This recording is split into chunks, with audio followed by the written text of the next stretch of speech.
Alors, bonjour à tous.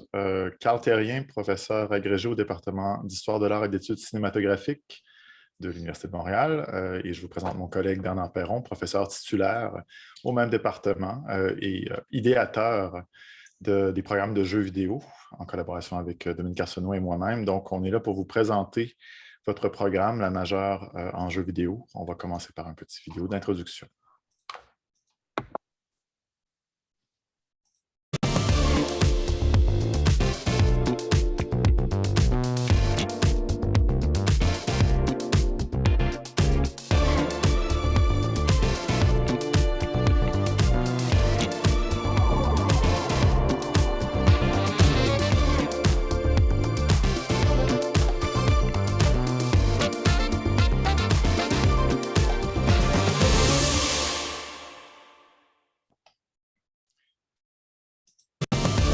Ce soir, on va pouvoir répondre à toutes vos questions par rapport à ce programme. On va commencer par une présentation assez synthétique de l'ensemble. Donc, voilà, c'est la majeure en jeux vidéo. On a créé un joli slogan. Donc, il s'agit de décoder le jeu vidéo, de rejouer son histoire et de repenser sa création. C'est un programme unique au Canada pour des raisons qu'on va expliquer à l'instant, notamment donc parce qu'il allie pratique, théorie, analyse, histoire. Il y a une belle répartition, un bel équilibre entre ces différentes composantes dans la majeure en jeux vidéo. On a également à l'Université de Montréal la chance d'avoir un laboratoire de recherche assez incroyable avec une accessibilité de première main à plus de 80 plateformes et plus de 5000 jeux. Et donc, c'est vraiment un laboratoire essentiel pour l'enseignement, pour rendre accessible l'histoire du média à tous nos étudiants. On a également une équipe de chercheurs, chercheuses reconnus mondialement. Ça inclut des chargés de cours, notamment, qui enseignent au sein du programme.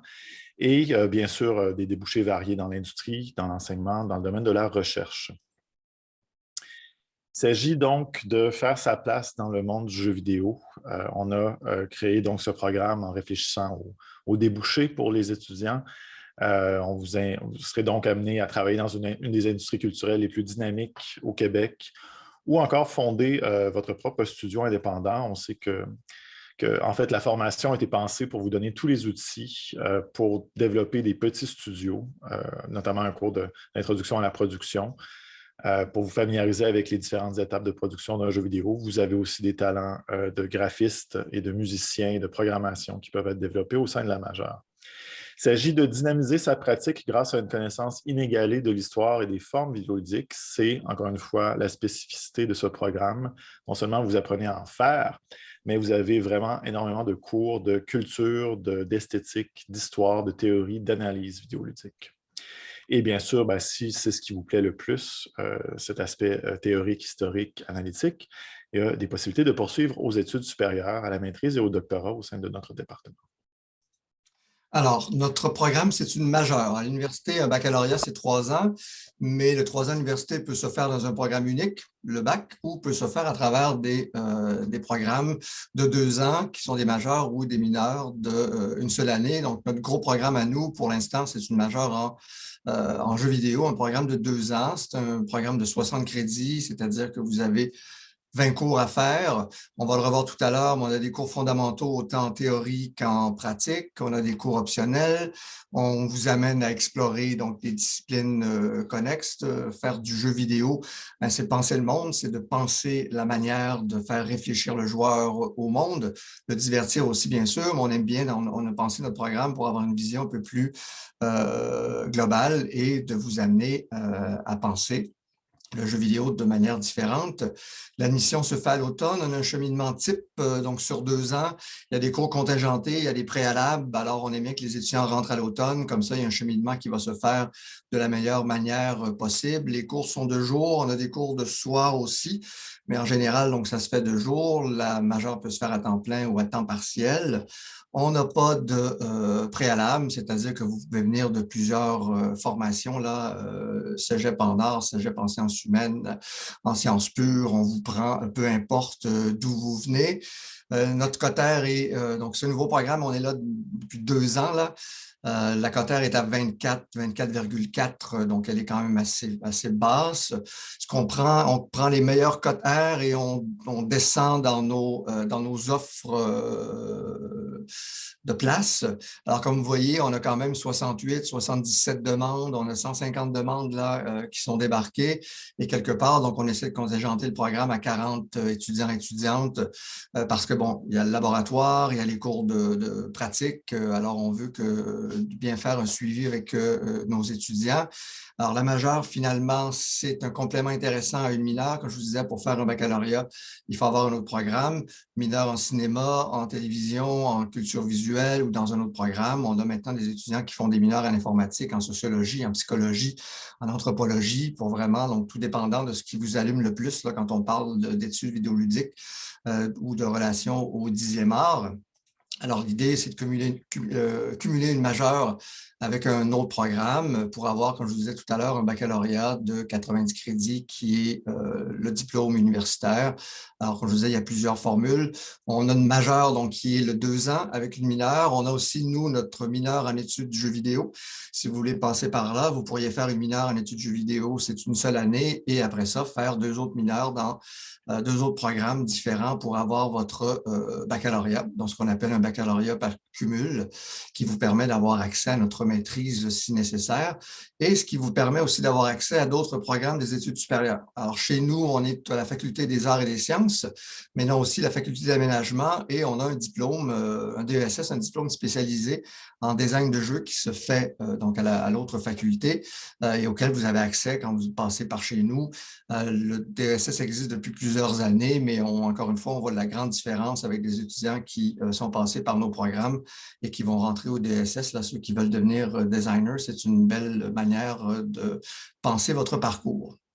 Alors, l'aperçu du programme, comme je vous dis, on a pensé à nos affaires. On vise plutôt, nous, je vous dirais, le jeu vidéo indépendant.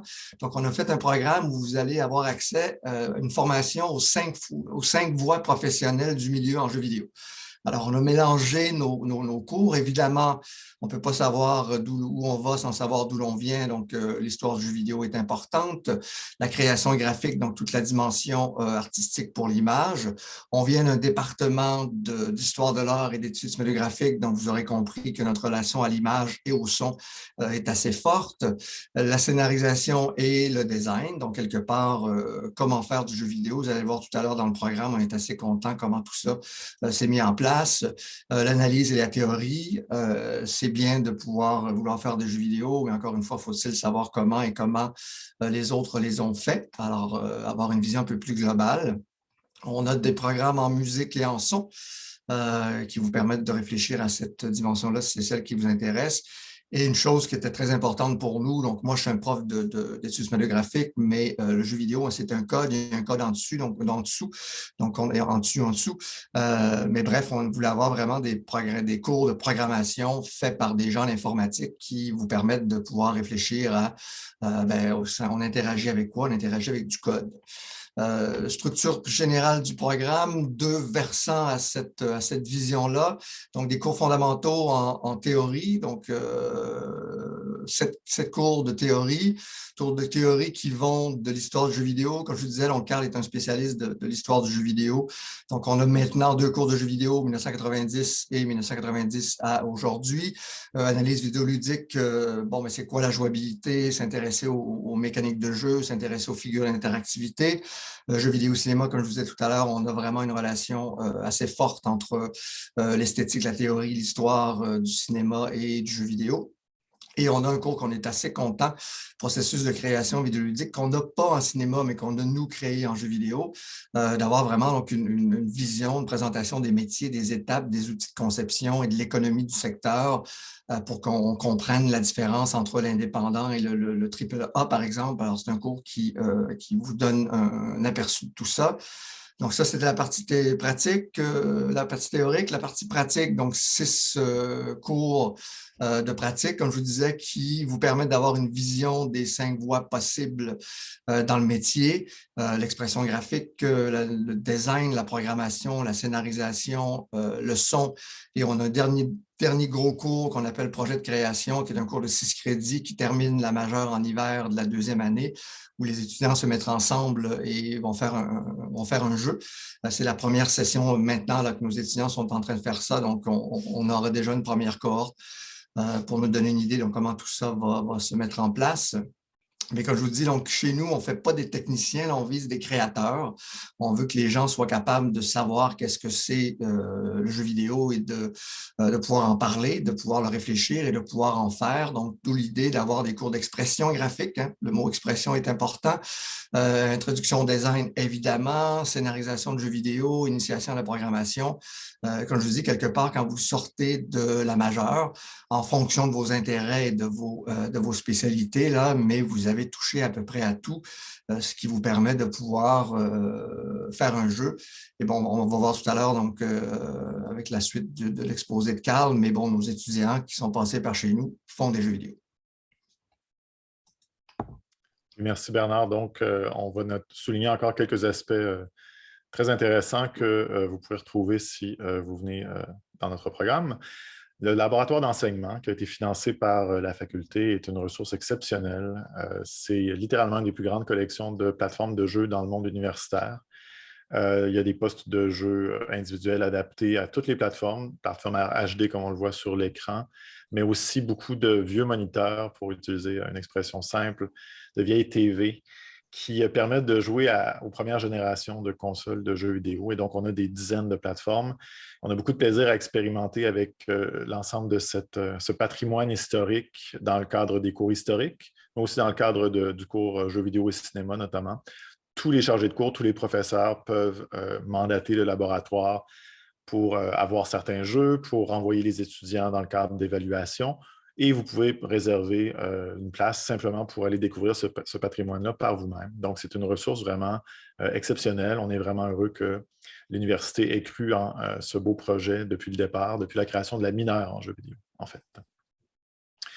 On a des diplômés d'exception qui sont passés par chez nous, notamment donc Olivier Leclerc, qui a fondé le studio Chien d'Art et qui a reçu des prix, qui a lancé le premier épisode ou un antépisode de son œuvre. Donc, ça s'appelle Le Murmureur, c'est paru l'année passée. Et le jeu complet est en préparation. Donc, Olivier a réussi à obtenir du financement. C'est exactement ce qu'on veut dire par un homme à tout faire qui est capable, après une formation de base, assez de cordes à son arc pour développer un projet aussi ambitieux par lui-même. Et donc, évidemment, c'est long, c'est un processus de longue haleine, mais ça montre qu'aujourd'hui, avec les outils disponibles et une formation comme la majeure, on peut tout à fait créer son jeu vidéo. Olivier désire rendre visible la culture québécoise, notamment à travers son jeu. Un autre diplômé d'exception, et non le moindre, Christopher Chansey, qui est passé par la mineure et qui maintenant enseigne à la majeure et qui a fondé son propre studio, Manavoid Entertainment, qui a lancé son deuxième jeu l'année passée, Rainbow Billy and the Curse of the Leviathan, qui est un jeu très intéressant parce que, comme vous le voyez, c'est un jeu qui met de l'avant l'aspect coloré. C'est un scénario où il s'agit de faire retrouver ses couleurs à un monde qui est devenu trop gris. Et il y a vraiment une métaphore centrale sur le caractère marginal du personnage principal qui se déploie dans ce jeu-là. Chris a visiblement une connaissance très, très, très poussée de la culture vidéoludique de son époque, de l'histoire du jeu vidéo, et ça lui a permis de dynamiser son processus de création pour essayer d'offrir un jeu original qui entre en dialogue avec les enjeux du moment, notamment la représentation, dans ce cas-ci, d'un personnage non-binaire. Donc voilà, c'est vraiment deux exemples parmi les nombreux gens talentueux qui sont passés en nos murs. Je note enfin que au-delà de la majeure, l'Université de Montréal est reconnue à travers ce qu'on appelle l'UDOV, donc le Laboratoire universitaire de documentation et d'observation vidéoludique, est connu mondialement pour la qualité de la recherche qui est effectuée par les professeurs, mais aussi par des jeunes chercheurs, la relève. Depuis que je collabore avec Bernard, on a réussi à faire financer 7 projets de recherche depuis, ma foi, 1999 à peu près. 2000. J'ai été engagé par Bernard pour son projet sur le cinéma interactif, qui était vraiment la porte d'entrée pour créer cette passerelle vers les nouveaux médias interactifs dans un département de cinéma. Bernard est un expert mondialement reconnu du jeu vidéo d'horreur. On a un projet actif sur l'étude de la critique vidéoludique, comment la critique vidéoludique a contribué à créer une appréciation artistique de la jouabilité, parce que c'est véritablement ce dont on parle. Il s'agit d'un art pleinement assumé aujourd'hui. Je suis devenu, au fil du temps, un expert de l'histoire du jeu, de certaines parties de l'histoire du jeu, soyons francs. Et comme vous pouvez le voir à l'écran, on est donc les 3 chercheurs principaux du LUDOV, Bernard Perron, Dominique Arsenault et moi-même.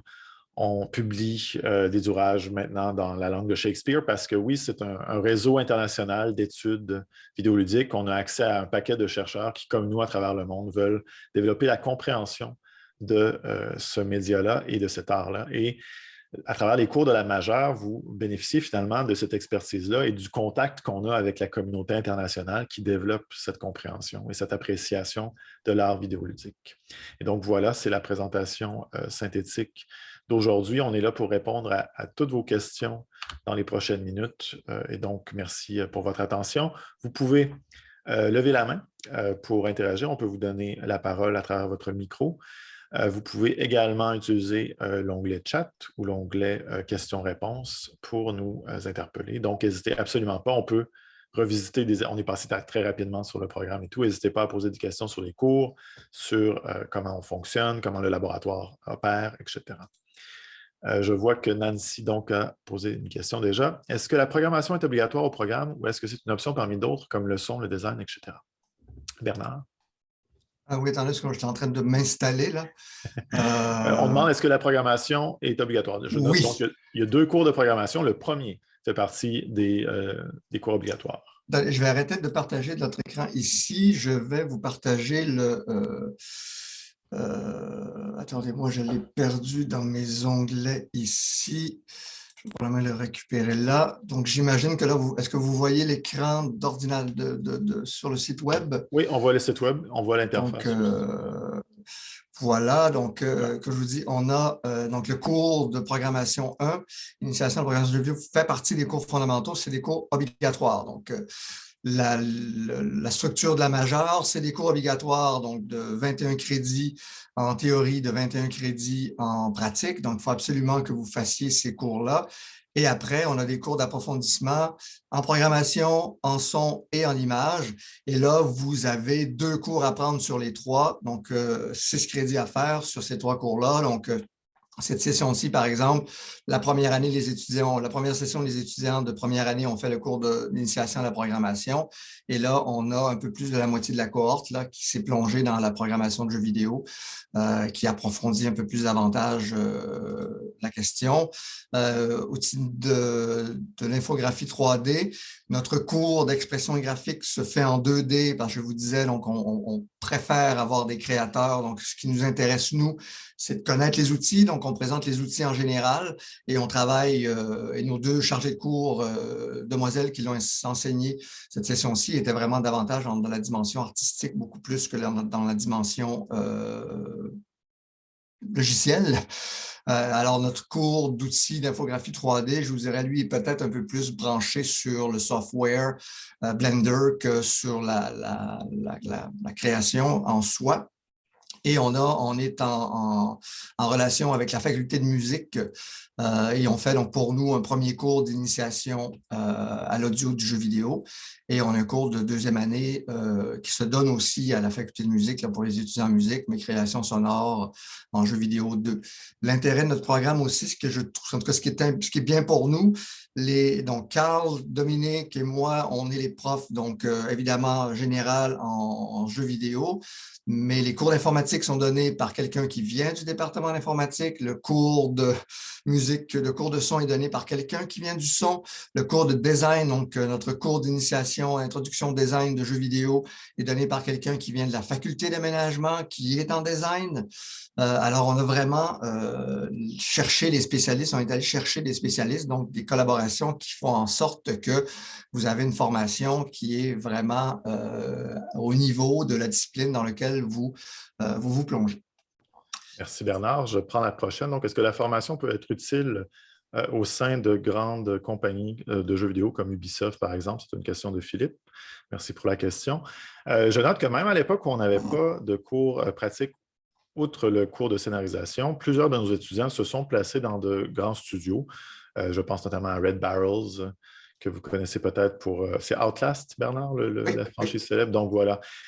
Et donc, la réalité, c'est que c'est un milieu extrêmement dynamique. C'est une industrie culturelle qui a besoin de main-d'œuvre. La mineure était déjà une plus-value sur votre CV pour trouver une place au sein de ces compagnies-là. La majeure, assurément, avec, comme Bernard vient de le démontrer, cette espèce de florilège de compétences techniques que vous allez développer, assurément, vous serez des candidats, des candidates très intéressants aussi pour les grands studios. Ceci étant dit, parfois, les grands studios cherchent directement un modélisateur 3D. Et là, il y a des universités à vocation plus professionnalisante, comme l'école NAD UQAC, qui a beaucoup plus de cours de modélisation 3D que nous. Et donc, les deux peuvent être des options intéressantes, mais si vous voulez vraiment faire de la modélisation 3D, être engagé comme modélisateur 3D dans un grand studio, évidemment que la majeure offre pas beaucoup de cours dans cette direction-là, mais les grands studios seront intéressés tout de même à votre candidature et ce sera une excellente façon de se démarquer par rapport à l'ensemble des candidats, candidates qui appliquent. Bernard, je te donne la prochaine. Est-ce que Il y a donc... quelqu'un dans le chat, par exemple, aussi. Je voyais une question dans Oui, le chat. oui, voilà, je te la laisse. Donc, Question dans le chat. Oui, c'est ça. j'ai une Attendez-moi question deux sur petites la secondes. majeure. Oui. Vous avez dit qu'il faut faire une mineure puis une majeure pour avoir son bac ou juste la majeure suffit? Non, c'est ça. Donc, à l'université, pour avoir un baccalauréat en cinéma, c'est un programme, ça prend 3 ans. Alors, tu as majeur et 2 ans. Alors, il faut absolument, pour avoir un baccalauréat, donc un diplôme universitaire, annexer ou adjoindre un programme de 2 ans, une mineure ou un certificat dans un programme d'1 an. Alors, si vous faites notre majeur, vous n'avez pas en soi de diplôme universitaire. Vous avez un début de formation de 2 ans, mais il faut absolument, donc c'est l'idée du baccalauréat par cumul, là. Et même, on va faire ce qu'on appelle l'année prochaine, peut-être que vous serez chez nous et on aura un backup. Donc, un backup, c'est vraiment, donc on va s'assurer de combiner une majeure avec des mineurs pertinents. Mais pour avoir un baccalauréat à l'université, ça prend 3 ans et notre majeur, c'est seulement 2 ans. Alors oui, il faut absolument avoir majeur, mineur pour votre diplôme universitaire. Merci, Alors que Bernard. Andy posait la question, est-il possible de prendre la totalité des options? Certaines de ces cours se superposent au niveau de l'emploi du temps. Je vous partage mon écran. Hop. Est-ce que tout le monde voit maintenant notre cheminement type? Carl, confirme-moi que tu vois ça dans ton écran. Oui. OK, donc, comme je vous disais, c'est pour ça que nos admissions se font à l'automne parce qu'on a un cheminement dans notre programme. Il y a des cours préalables, donc on veut s'assurer que les étudiants puissent finir dans 2 ans. Si vous la faites à temps partiel, là, la majeure, c'est une autre histoire, mais si vous voulez vraiment faire, je vais faire mon bac en 3 ans, je vais faire une mineure et je vais faire la majeure et faire une mineure après. Ben, regardez, alors on a culture, processus de création, histoire 1, scénarisation, initiation à la programmation à l'année 1, l'automne, donc à l'automne. Encore une fois, donc évidemment, les professeurs qui font l'introduction de design de jeux vidéo demandaient qu'il y ait une connaissance de la programmation minimale pour avoir une idée de ce qu'était le design vidéoludique. Alors, on a mis le cours d'initiation à la programmation à l'automne de l'année 1. L'année 2, vous avez le cours d'analyse vidéoludique, le cours d'histoire 2, l'initiation à l'audio pour le jeu vidéo, introduction au design. Et là, vous avez un choix. Certaines personnes, et c'est ce qui se passe cette année, en tout cas les deux années de la majeure, là. Alors, les étudiants vont prendre l'initiation à la programmation et ceux qui s'intéressent à la programmation de jeux vidéo vont vouloir continuer pour avoir vraiment une continuité entre les deux cours. Alors, ça, c'est l'année 1. Alors, l'année 2, vous avez jeux vidéo et cinéma qui est obligatoire. Vous avez questions théoriques en études du jeu, expressions graphiques qui sont des cours obligatoires. Et là, si vous n'avez pas pris le cours de programmation et que vous avez pris un autre cours, là, vous avez encore une fois, il faut absolument prendre 2 cours dans le bloc C d'approfondissement pratique. Alors, vous pourriez décider là d'aller prendre le cours d'outils graphiques en 3D va se donner à l'automne. Il se donne à l'hiver cette année, mais vous allez embarquer. Donc, vous aurez la possibilité d'avoir, par exemple, une session où vous allez voir expression graphique numérique en 2D et avoir le cours de 3D en même temps, là. Mais ce n'est pas si problématique. Ce sont des outils différents. Mais encore une fois, l'idée, c'est que quand vous arrivez à la dernière session de l'année 2, où vous allez devoir faire votre gros projet de création, là, vous avez déjà tous les cours de base de fait. Vous allez prendre des cours supplémentaires. Donc, je ne vous ai pas montré tantôt, mais on a triché un peu en plus parce que vous avez, attendez, je vais vous le montrer là et on reviendra tout à l'heure là. Donc, on a triché le système un petit peu dans la mesure où dans les cours connexes, donc ce qu'on appelle les cours à option, où vous avez 3 cours à prendre, 9 crédits à faire ici, bien regardez, on a caché dans ce bloc-là 2 autres cours jeux. Immersion et expérience médiatisée, les genres et le jeu vidéo. Alors, quelque part, quelqu'un qui veut vraiment faire du jeu vidéo, ben, vous avez nos cours obligatoires, vous avez les cours d'approfondissement et vous avez même 2 cours sur 3 que vous pouvez prendre dans le bloc D. Alors, finalement, vous allez avoir que 2 autres cours, le fameux 3e crédit dans ce bloc-là, et un cours au choix qu'on appelle, qui doit absolument se faire dans une autre discipline parce qu'on veut que nos étudiants aillent le voir ailleurs, ce qui va permettre d'avoir une formation très axée sur le jeu vidéo. Tout à fait, merci Bernard. Donc, on avait zappé la question de Vincent Leroux. J'ai déjà fait une session à l'UDM et je me demandais si ce sera toujours ma cotère du cégep qui sera prise en compte. Est-ce que mes notes de la dernière session à l'université seront aussi regardées? Pour ces questions-là, je vous invite à contacter l'admission en cas d'ambiguïté. De mémoire, effectivement, c'est l'ensemble du parcours préalable qui est consulté. Donc, si vous avez une cote R qui n'est pas idéale, peut-être que ces premières notes à l'université pourraient combler le fossé dans l'évaluation de votre demande d'admission. Mais peut-être que Bernard Oui, non, c'est correct, mais je veux dire, si vous performez mieux à l'université, mettons que vous avez fait une bonne année, là, parce que bon, votre cotère est un peu, bon, le cégep, c'est cégep, ben, évidemment, là, je ne sais pas, vous avez vu tantôt, donc on a différents candidats, donc il y a différentes sortes de candidatures, il y a différentes sortes de candidatures, et là, comme je vous dis, oui, il y a une prise en compte des 2 parcours pour arriver à faire nos offres d'admission. Question qui j'alterne entre le chat et le Q&A, mais pas d'inquiétude. Il y a une question, une main levée aussi, Rebecca. Donc, vous avez levé la main, peut-être ouvrir votre micro si vous voulez poser une question. Êtes-vous là, Rebecca? Je n'avais pas vu la main levée, je suis désolé. Il y a une main levée. Oui, Rebecca. OK, ouais, pardon, je ne savais pas comment ouvrir mon micro. Voilà, l'interactivité vous a fait. OK, donc, je me demandais, le design, vous avez mentionné, ça implique quoi exactement? Est-ce qu'il y a comme de l'ordre numérique qui est… Est-ce que c'est plutôt modélisation 3D? Oui. Le design, c'est plus le design en soi. Modélisation 3D, ça va être plutôt dans le cours d'approfondissement en 3D. Là. Le cours de design, d'initiation, introduction, design de jeu, on est vraiment dans le design de jeu, la question des mécaniques, la question des règles énormément, évidemment. Là, c'est vraiment des questions de base de design de jeu. Donc, qu'est-ce qu'un jeu vidéo? Le jeu vidéo, c'est la jouabilité d'abord, c'est sa spécificité. Alors, dans le cours de design, c'est ce qui est à l'étude. OK, merci. Et puis, j'ai mis 2 questions dans le questions and answers, mais je voulais savoir, est-ce que le mineur qu'on va choisir va influencer le nom du bac qu'on va recevoir? Je ne sais pas si c'est une bonne question. Oui, c'est une bonne question, mais c'est un bac par cumul. Dès l'instant où vous faites une majeure, une mineure ou 3 mineurs, vous avez un bac par cumul. Donc, évidemment, c'est la formation que vous aurez eue. Ça n'a pas d'incidence dans la mesure où vous aurez votre baccalauréat. C'est simplement votre parcours. Comme je vous dis, chez nous, on a des étudiants qui, à l'époque, là, bon, maintenant, on va le voir, mais qui faisaient une mineure en jeux vidéo, qui faisaient une mineure en cinéma et qui allaient faire une mineure en informatique, une mineure en anthropologie, une mineure en sociologie. On a des gens, par exemple, un étudiant qui avait fait ça, donc mineur en cinéma, mineur en jeux vidéo, mineur en sociologie, et qui travaille maintenant chez Gameloft dans la division études des communautés, là. Alors, ça dépend. On avait un autre étudiant qui s'intéressait davantage à la psychologie. Alors, il avait fait un parcours qui lui permettait de développer ses compétences. On a des étudiants, comme je vous disais, qui vont faire cinéma parce qu'ils veulent travailler l'image, qui vont aller faire une mineure en informatique parce que c'est vraiment l'informatique qui les allume. Alors, comme je vous dis, le bac en soi, vous aurez un baccalauréat, mais l'intérêt de ces combinaisons de majeur-mineur ou de mineur-mineur-mineur, c'est vraiment de vous faire un parcours en fonction de vos intérêts et en fonction de l'ouverture de pensée ou de formation que vous voulez avoir. Okay. Merci. Et je me demandais, est-ce que... Donc, on n'a pas besoin de portfolio? Non. Donc, c'est vraiment seulement la cote R qui est évaluée.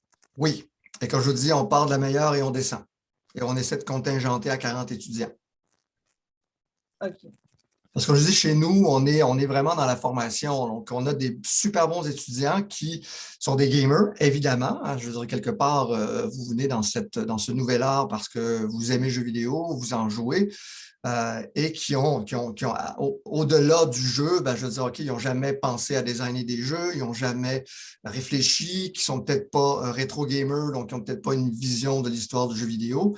Alors, notre programme, on prend les gens quand ils arrivent et comme je vous dis, on fait des formations dans les 5 voies avec notre vision historique, théorique, de réflexion qui permet d'avoir une pensée du jeu vidéo. Je vous dis, c'est très universitaire comme idée, mais on veut avoir, nous, des créateurs, on veut avoir des gens qui pensent le jeu vidéo.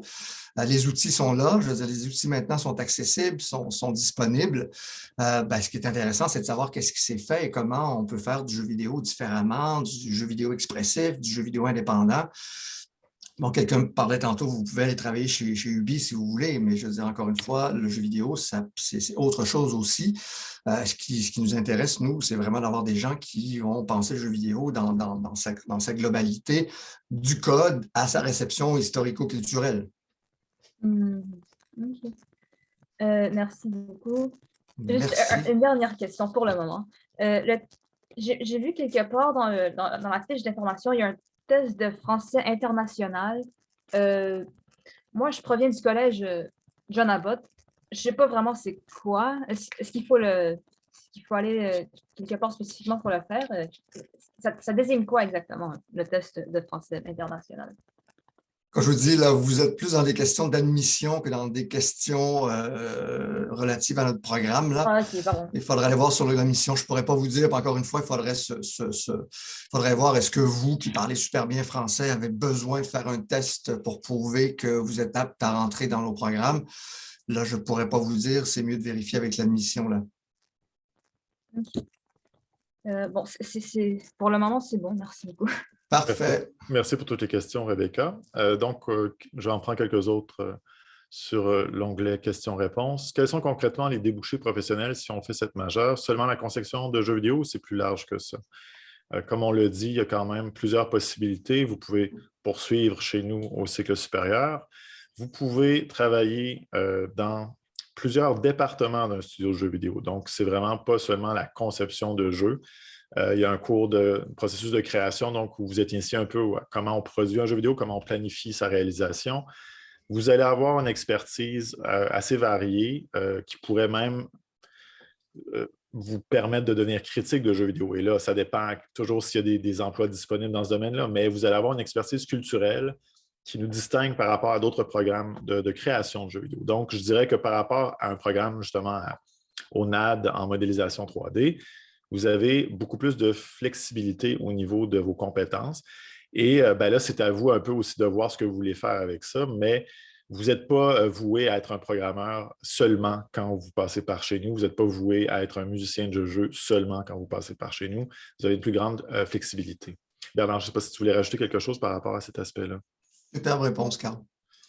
Est-il possible également de faire des cours à l'été ou les cours se donnent uniquement en hiver? Donc, le cheminement type que Bernard a présenté est assez déterminant. C'est ce qui va permettre donc d'assurer que vous terminiez le programme en 2 ans. Et donc, malheureusement, on ne peut pas, pour des questions, des contraintes budgétaires, évidemment, on ne peut pas répéter tous les cours à toutes les sessions, à tous les trimestres. Et donc, c'est assez rigide au niveau de la séquence. C'est pour ça qu'il y a un cheminement type, hein. C'est pour vous encourager à ne pas vous perdre dans toute l'offre de cours. Donc, on veut des gens idéalement à plein temps qui vont suivre le cheminement type. C'est possible de le faire à temps partiel, mais là, il faudra évidemment faire des compromis au niveau de la disponibilité de certains cours par rapport à certains trimestres. Donc, une question de Noémie. Est-ce que la mineure et la majeure doivent être complétées à la suite pour obtenir un baccalauréat par cumul ou quelques années peuvent les séparer? Encore ici, donc, je vois que sur le chat, on a mis un lien.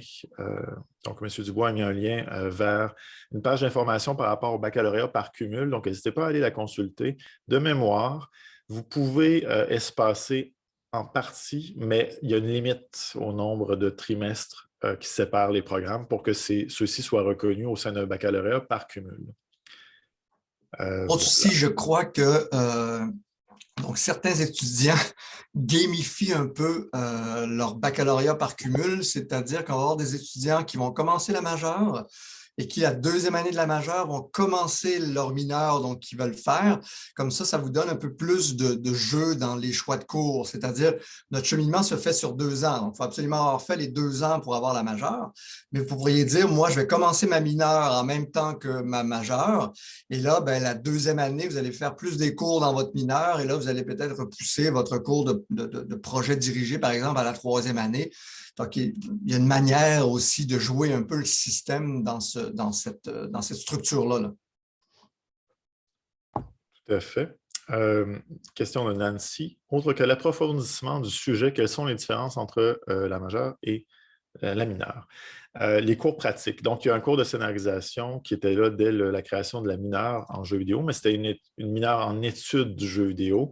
Et la majeure en jeu vidéo intègre l'ensemble des cours pratiques et ils sont exclusifs à la majeure. Donc, c'est la différence principale. Ce n'est pas seulement un approfondissement de la connaissance historique ou analytique, c'est vraiment pour développer des expertises, des compétences techniques concrètes qui vise, encore une fois, un homme ou une femme à tout faire qui peut à la fois opérer dans des studios ou développer sa propre petite entreprise.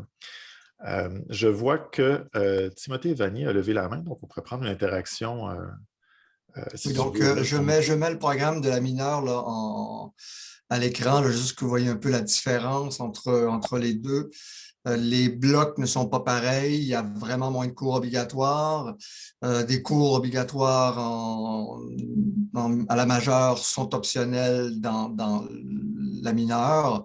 Et les fameux cours qu'on a cachés, je vous disais, dans la majeure, qu'on a cachés dans le bloc là, ouvert à toutes les disciplines, ben, je veux dire, ils sont là, eux, vraiment au cœur de la pensée de la mineure, du développement de la mineure.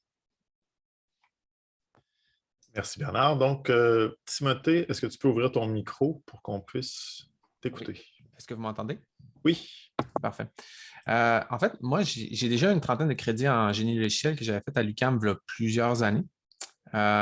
Puis, je fais également une formation en sonorisation.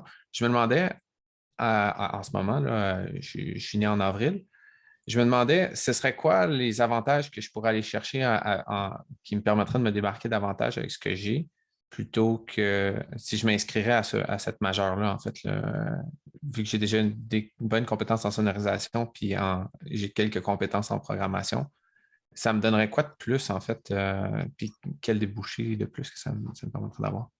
Je vous dirais, comme tout cheminement artistique, est-ce que vous avez des contacts dans l'industrie qui vous permettraient de, pour le dire en bon québécois, de bypasser le passage par l'université?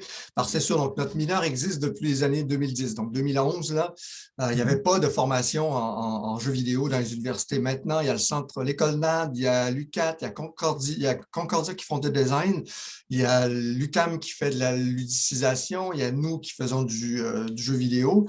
Alors, c'est sûr que quand vous appliquez dans des boîtes, quand ils voient une formation en jeu vidéo, ben, ça avantage votre CV. Et dès l'instant où vous me dites que c'est la sonorisation ou c'est le son qui vous intéresse, ben, quelque part, c'est de vendre votre talent. Et après ça, c'est la question des contacts, c'est la question de la détermination. À l'époque, je vous disais, on avait, par exemple, quand on a commencé avec la mineure, on avait des étudiants qui étaient chez nous, qui avaient des amis musiciens. Donc, quand on avait nos rencontres de jeux vidéo, on mettait les gens ensemble pour faire des jeux. Alors que là, avec la majeure, on a quand même institutionnalisé ça, c'est-à-dire que, par exemple, comme je vous dis, on a des liens avec François Xavier, qui est professeur à la faculté de musique, qui est musicien, qui fait de la musique de jeux vidéo. Ben, lui, il croise nos étudiants sont en relation avec les étudiants en musique. Il y a déjà une synergie qui se fait différemment et qui amène donc à développer cette partie donc, de la création vidéoludique. Mais comme je vous dis, comme on va le répéter, on est en art. Donc, la formation chez nous est une manière de venir développer votre point de vue critique, de pouvoir voir ce qui vous intéresse et d'avoir un point de vue, donc commencer à générer votre talent. Mais après, je veux dire, comme je vous dis, Christopher Cheney est débarqué chez nous.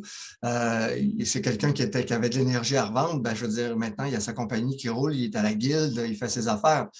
Fait que vous, comme je vous dis, je ne vous connais pas, alors est-ce que vous pouvez bypasser votre passage chez nous? Est-ce que ça vous tente de venir chez nous aussi pour, encore une fois, avoir une vision un peu plus globale du jeu vidéo? Tout ça est à mettre dans l'équation, là.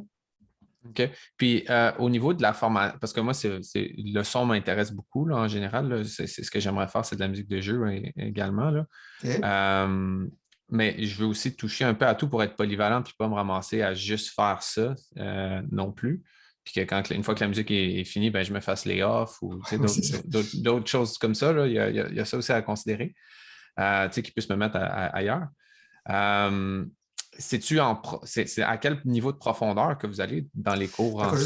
C'est sûr que nous, on est dans un programme de 2 ans. Donc, nos cours, si vous regardez tantôt et vous retournez sur notre structure de programme, vous avez vu, on est dans initiation, introduction. Okay. Là, par exemple, je sais, parce que j'ai un étudiant qui a fait les 2 cours de programmation, ça l'a allumé. Maintenant, il est en train de les faire sa mineure en informatique. Là, il va peaufiner ses affaires.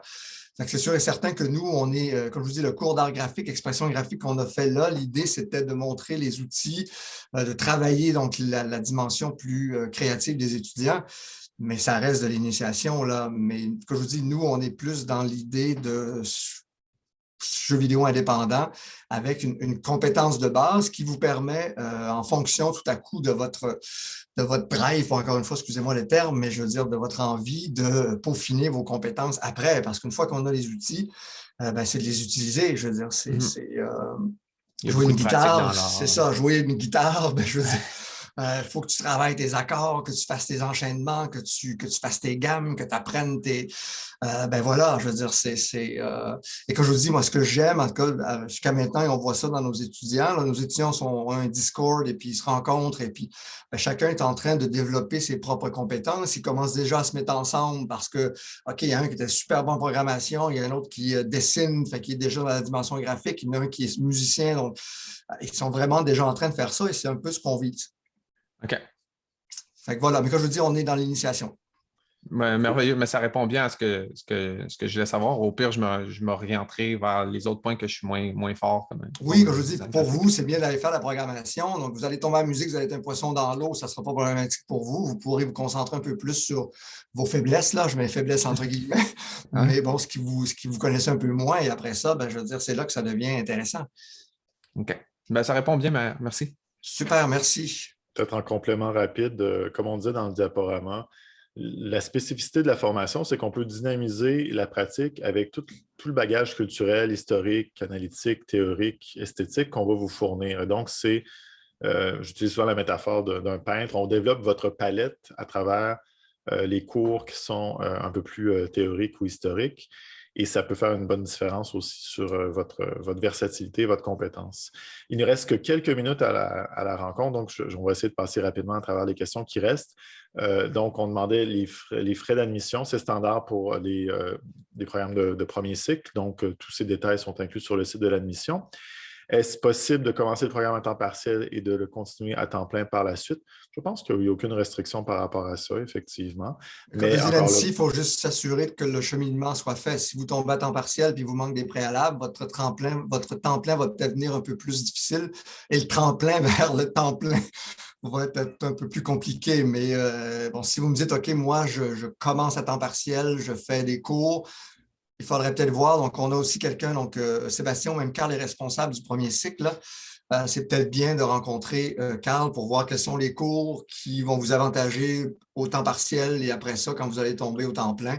que vous allez pouvoir avancer plus rapidement. Et encore une fois, est-ce que le temps plein, c'est le temps plein majeur avec un temps partiel avec une autre mineure pour votre baccalauréat?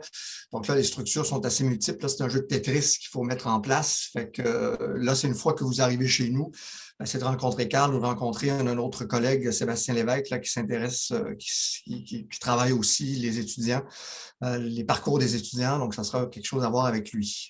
La présentation va se terminer automatiquement dans quelques secondes. Donc, je remercie tout le monde d'avoir assisté à cette présentation et merci pour vos excellentes questions. Donc, on espère que ça vous a éclairé. N'hésitez pas à nous contacter si vous avez des questions par rapport à la majeure en jeux vidéo. Merci encore et au plaisir. Continuez à jouer, c'est ça l'important. Nous sommes des Homo Ludens.